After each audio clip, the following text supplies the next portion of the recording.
Hey everyone, today's day 27 of the 30 Days of Silent Hill Challenge. And today's topic I can actually talk about a little bit more than my usual time if that's what ends up happening. But, not non scripted, so here we go. But today is day 27. Something you have learned from Silent Hill. that I've learned a lot of things from Silent Hill. Um, I guess the most overarching theme that I've learned in regards to like horror survival is something that I already kind of knew, but the games have always reinforced that it's don't panic. Like, this is not just applying to fictional works, but to real life as well. Whenever you're in a situation that's scary, something you don't understand, go ahead and just take a breath and relax and think your way through it. Don't make a rash decision to run down an alleyway and get slaughtered by demon children, circa Silent Hill 1. Or, don't make the decision to go to where the problem is if you can escape. That's another lesson. Escape is quite important, even more so than fighting. As a guy who plays games such as like Final Fantasy titles and Zelda titles and stuff like that, I'm not used to avoiding enemies. I mean, those random encounters just, by their very nature and name, are random.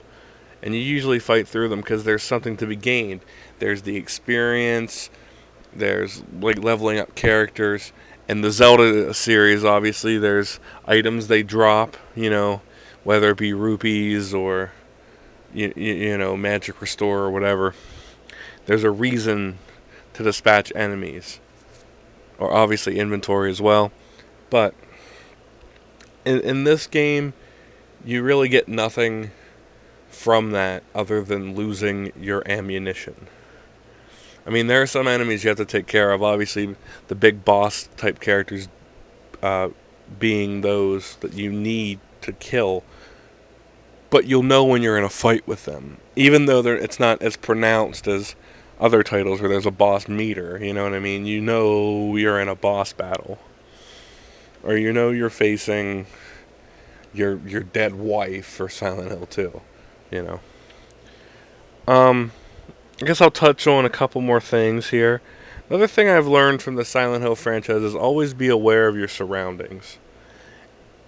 It's There aren't many horror films that I can see where I'm paying more attention to what's around me than like if I were the character, were they paying more attention to what's around them as they are to their situation. And in Silent Hill 2, you need to know where you are at all times. I mean, that's why they have the map in there. And when you don't have the map when you're exploring an area, for all you guys who played the game, I'm sure you know, it's hell. Especially if you don't have a flashlight. I mean, you need the flashlight and the map. It's just two things that make your life much, much easier in gameplay. I guess another lesson that I've learned from Silent Hill is always be wary of a place with a reputation. Much like the Friday the 13th movies, if you guys are familiar with those, great horror franchise in my opinion. Well, until not up to number 5, 1 through 5 are good if you like slasher flicks, but basically the premise of it, the kids, all these teenagers keep going back to this place called Camp Crystal Lake where murders keep happening, and yet they keep going there to have a weekend of let's call it what it was, basically sex and booze and drug filled fun. And that's a no-go, obviously, there, because there's a serial killer on the loose who may or may not be immortal depending on what installment of the series you're on. You don't go to Silent Hill. You don't do it.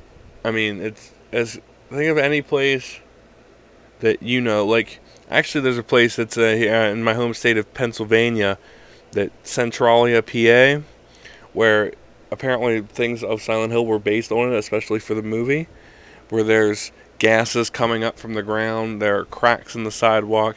It's an old abandoned mining area. It's pretty interesting stuff. I might have to link to it, but I wouldn't go there by myself. Is the point? Because by yourself, you're weaker. It's the herd mentality, and safety in numbers. But you shouldn't go there anyway, unless you're going there like. Well, if I were to go there, it would be to explore it. I I could keep going on, but I don't want to make the video too long because that's more work. But that is day 27.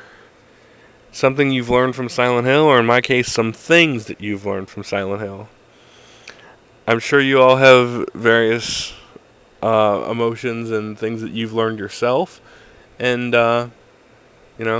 feel free to share them in the comments or whatever.